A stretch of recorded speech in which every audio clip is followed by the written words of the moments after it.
So we chose Maple Creek because I wanted to set up a brewery that we could make beer in the back and sell beer in the front and still have a very close connection with our customers. And I always found that we lost a little bit of that connection when you ship beer, 500 miles away and put it in a store and somebody walks in and buys it.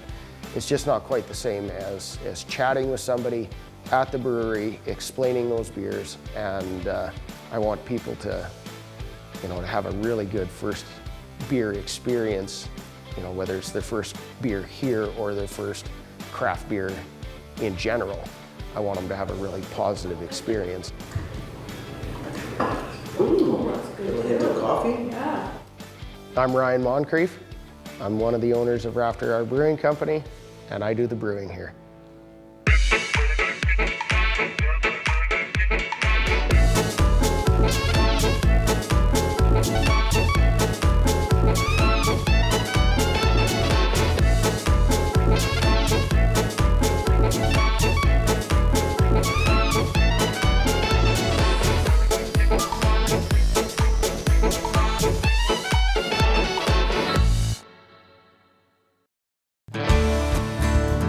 I think it's great for the town. It's good for people going to visit the park, passing through.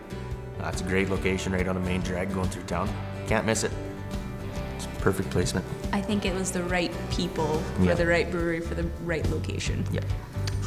The Moncriefs have always been very community orientated, and they fell in love with this place and they got to bring what they love here, and I think that just kind of made their day. Yeah, both my wife and I are originally from Saskatchewan, born and raised in small town Saskatchewan, a little place called Senlac, about a half an hour west of Unity. So yeah, small town is near and dear to me for sure. And I'd looked around all over Saskatchewan for a landing pad for this brewery that I had rolling around in my head.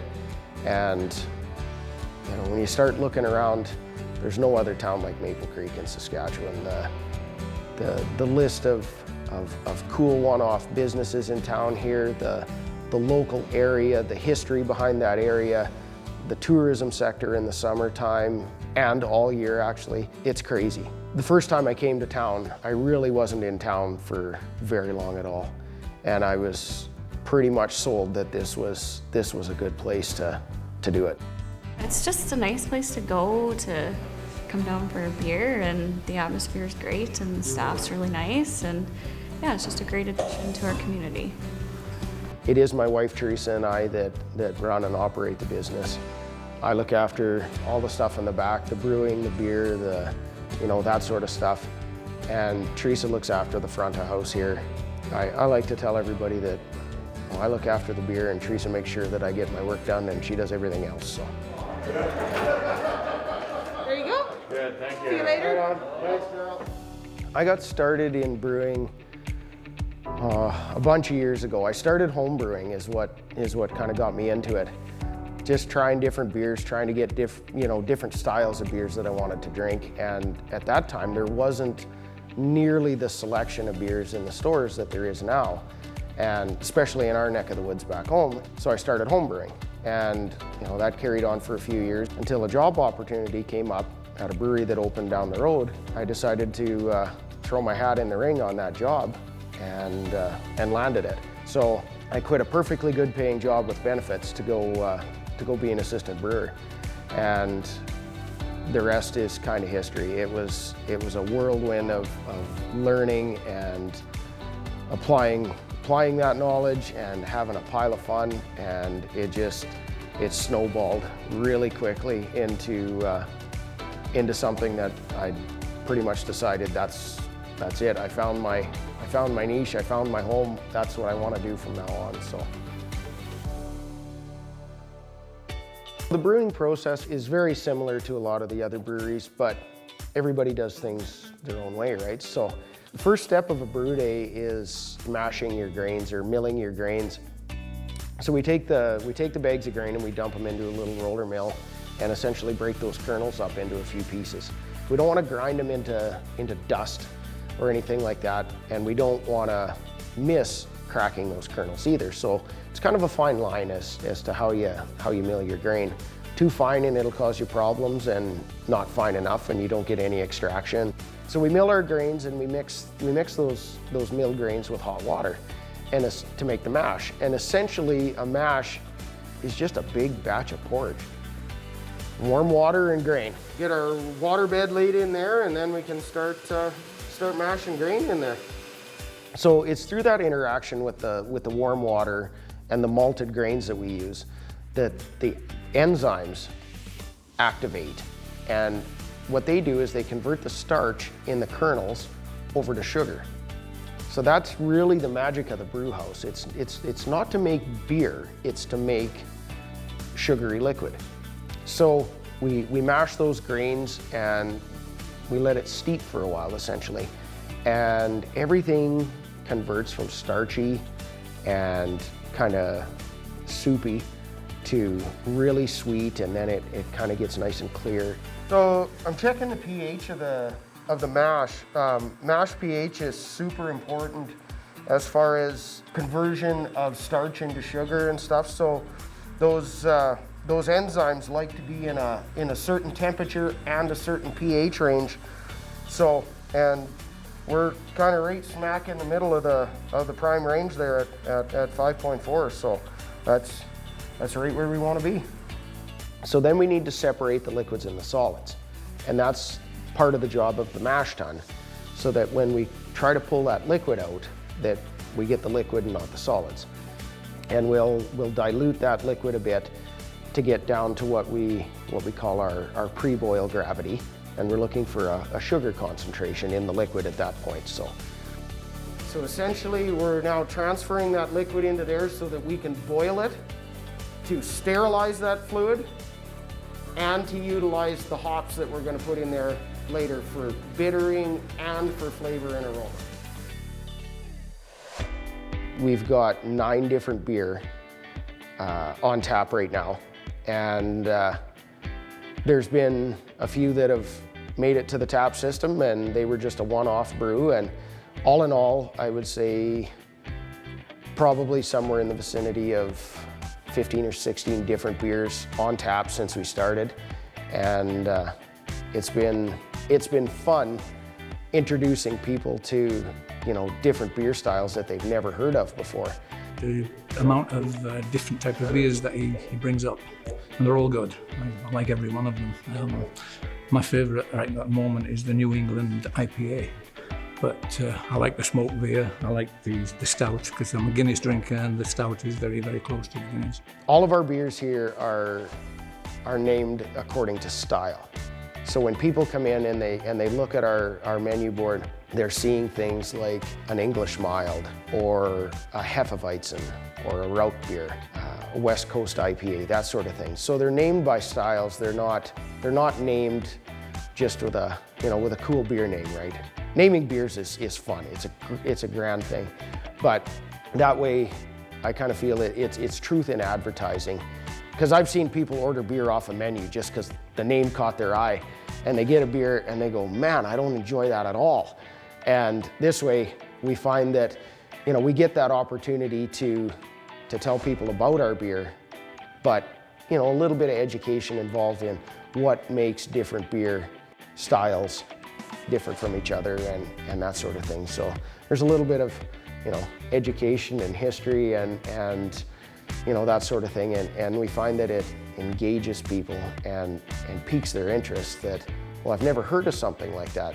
Did you come up with that? No, this is old school. This has been done for hundreds of years, and they're like, oh well, cool. And so we always find that that's a fun aspect for us here.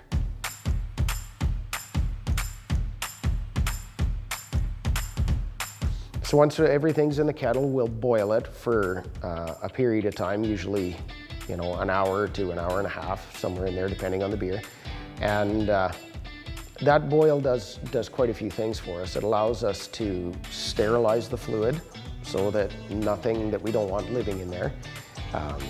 It allows us to utilize the hops, which hops for bittering and hops for flavor and aroma are all used in different intervals. So these are a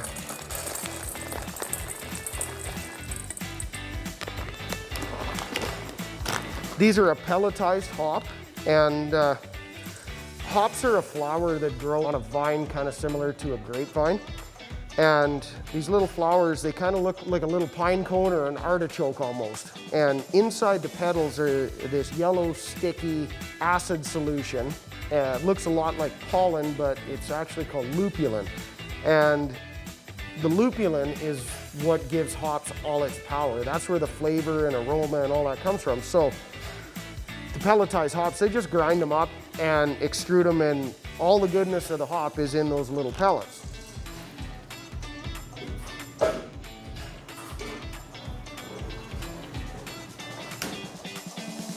The boil's a very integral part of the whole brewing process.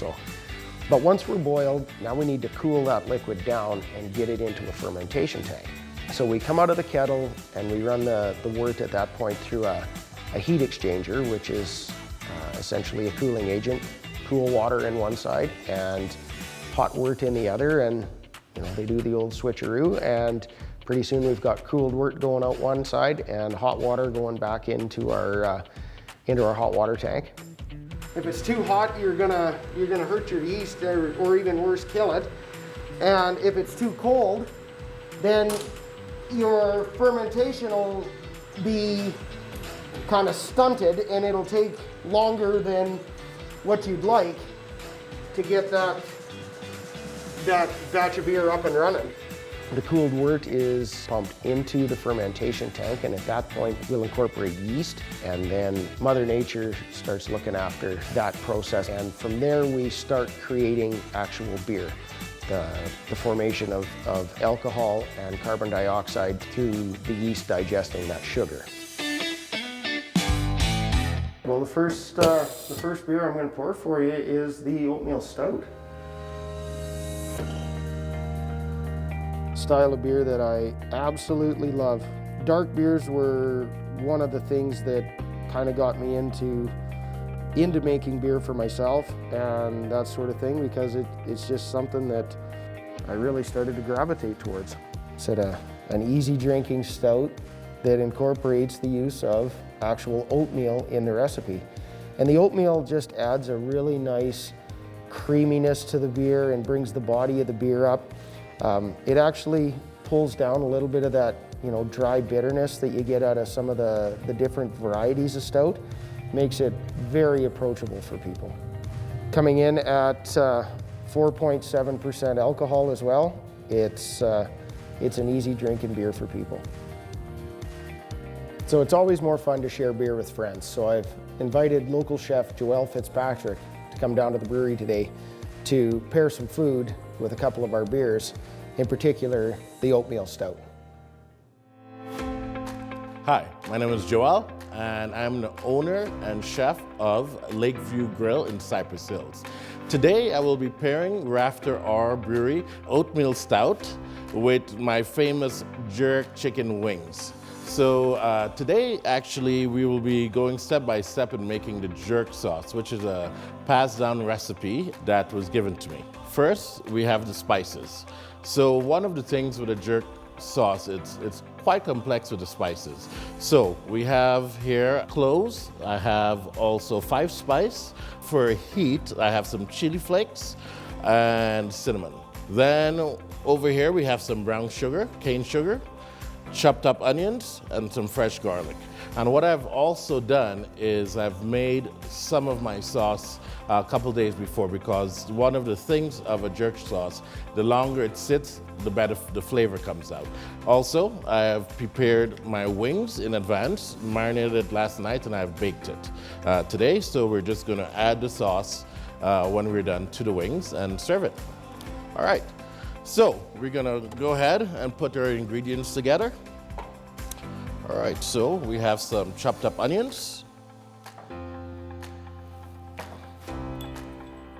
Then we have our spices, fresh garlic,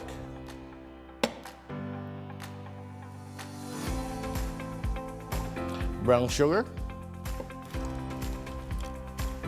and then my marinated jerk sauce that I did, like I told you before, I did a couple days before too, just to, bring those flavors out that we might miss being so fresh.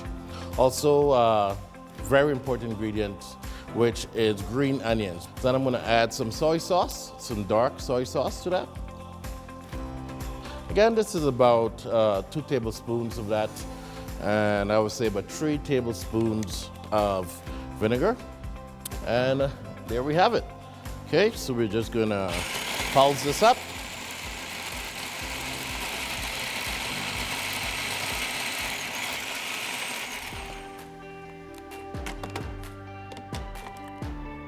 Ooh, that's what we're looking for. Excellent. So there we have our jerk sauce. See, it's quite simple.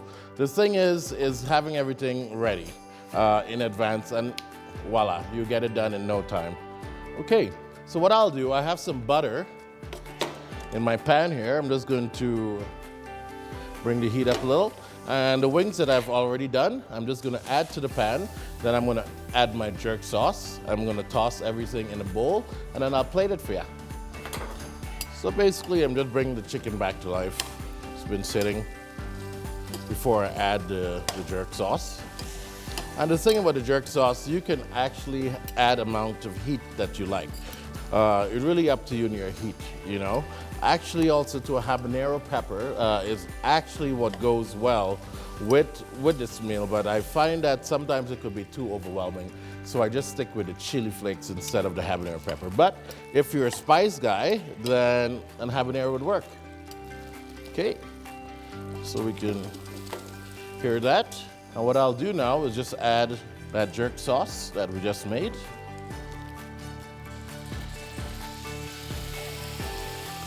Again, it's quite of a strong sauce. You don't want to overwhelm the chicken wings with that sauce at the same time too. So I would say about 3 tablespoons of the sauce, the jerk sauce should work, not overwhelm it when it's done. So as you can see, we have that nice coating that's happening here. And voila, took about 5 minutes. So we have some our jerk chicken wings. Okay, so that's all done and ready. I'm quite excited. The one reason I really wanted to pair this with Rafter our oatmeal stout is the heat of the wings and the jerk sauce. The stout kind of brings that down.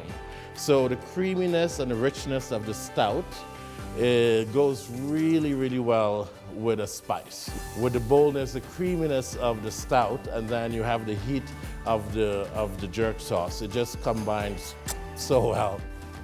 Most people like a dip with their wings. And so what I created is a sour cream and honey dip. I think it'll go really, really well with the wings. Bring that heat down also, and it'll pair really, really well with that oatmeal stout. Voila, here you have it.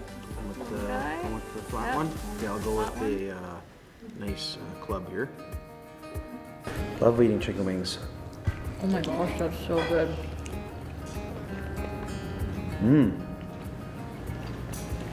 Did you dip yours? I did, yeah. That's Oh, that's delicious. very good flavor. This honey yogurt dip is fantastic, and the jerk is just what I remember. Lots of allspice and cloves and just homey, rich, a little bit heat, but not too much. Really good. Really good. You don't need the dip, it's good without the dip. Yeah, Dave's fine just the way it is. Oh yeah, they were right. This oatmeal does cut that spiciness of the jerk chicken wings, yeah. Ooh, like yin and yang.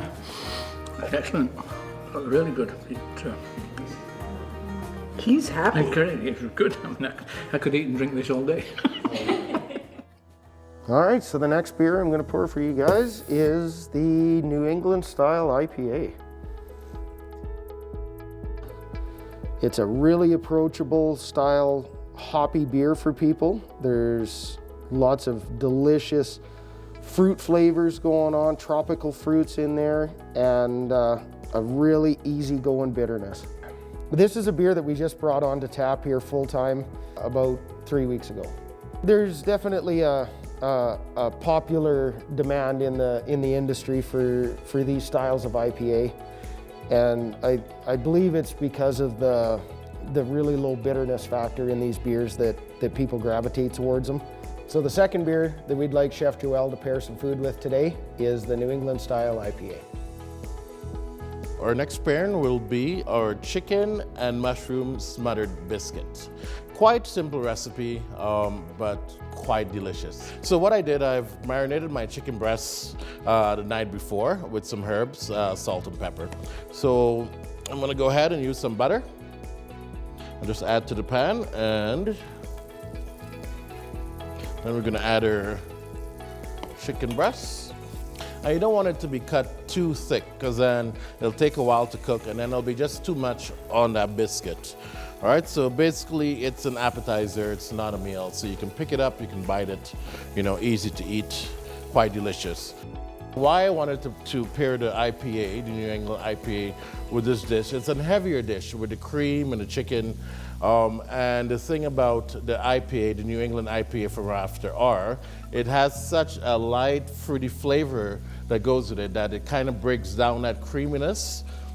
And then you take that hit of that IPA, and it's refreshing. It just kind of just loosen up the palate so well. So I think it would go really, really well with this dish. I've tried it myself and I loved it.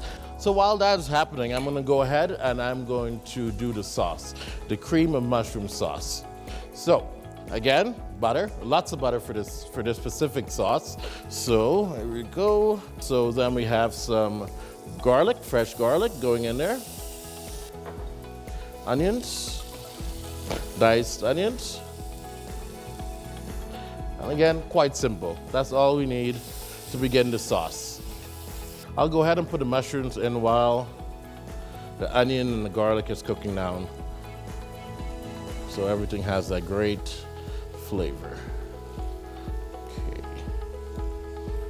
Okay, I'm gonna go ahead and I am going to cut my biscuits. So I actually believe in shopping local. And one of the things about my restaurant in Cypress Hills, the Lakeview Grill, is I try as much as possible to do local ingredients, locally sourced food. So these biscuits actually were made from the Daily Grind. Anytime you're in town, please check it out also, while you're either at Rafter or if you're visiting Lakeview Grill. So I'm gonna go ahead and cut our biscuits in half. That New England IPA will go so well with this. Again, it's light, it's fruity, it washes the palate. You know, so if you're having something more heavier and creamier, any sort of dish, maybe even pizza, for example, I would recommend the New England IPA. You know, you don't want to eat heavy and then have a heavier drink like the stout or so. So, you know, you need something that can clear that palate. Okay, so the mushrooms, the onions, and the garlic looks pretty ready. So now I'll just add about a cup of whipping cream, or 30% cream, to that. It's a nice thick consistency to go. So, you know, when you're putting your chicken on, you're putting your sauce on, you don't want it to be running all over the plate, you know? So it should have a nice thickness to it, and I'll show you. So that'll take a bit of a time before we can get there, but you know, you just keep stirring and you slowly bring it down to boil. And once you start reaching that thickness, which I'll show you once we get there, then it should be ready. Again, you don't want to overcook your chicken breast because it could dry quite fast. Hence why I'll use butter instead of oil. I find that butter also keeps things nice and moist, and also the flavor is great. You can't go wrong with butter. I've got to check too to make sure that your chicken is cooked inside. You could always just use your tongue or a fork and just kind of cut in the middle, kind of like that, and then you look at it, and once it's no pink, then it should be ready. All right, so this looks pretty good. So what I'll do is just add the chicken breasts.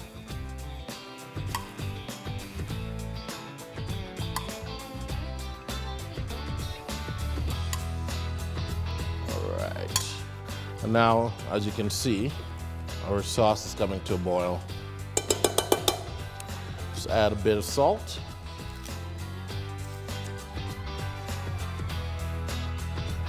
And some garlic.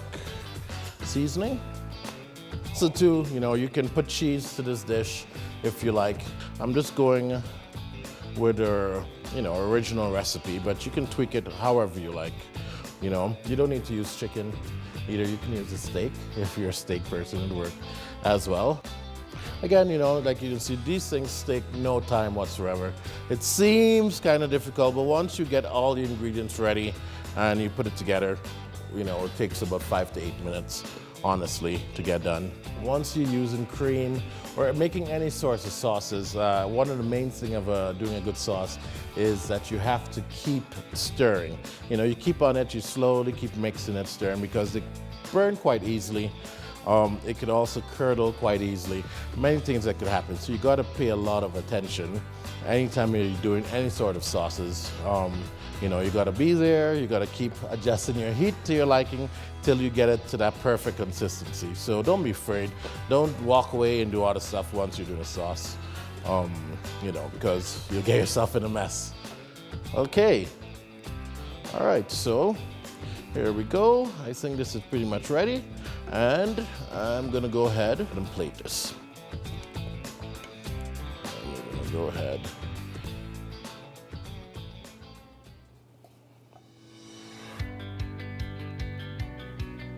Again, it's smothered, so you want to have that nice cream that's there. And I just have some fresh celery. Just gonna go right there, and voila, we have our chicken and mushroom smothered biscuits.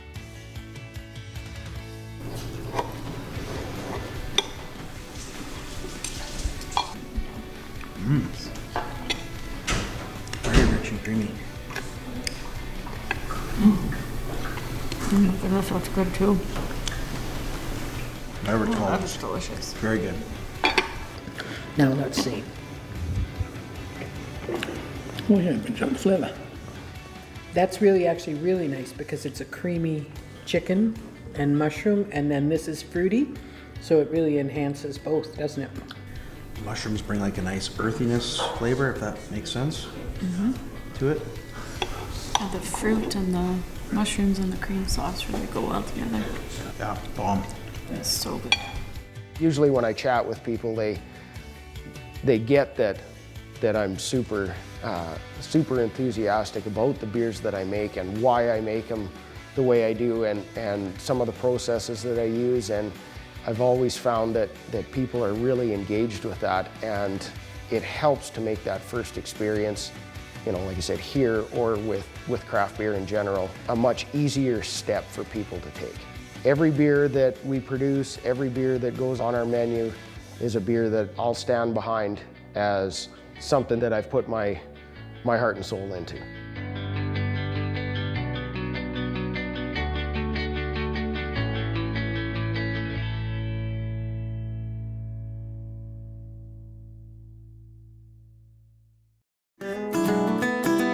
Is there a restaurant or beverage producer you'd like to see featured on maxTV Local? Email us at max.local@sastel.com.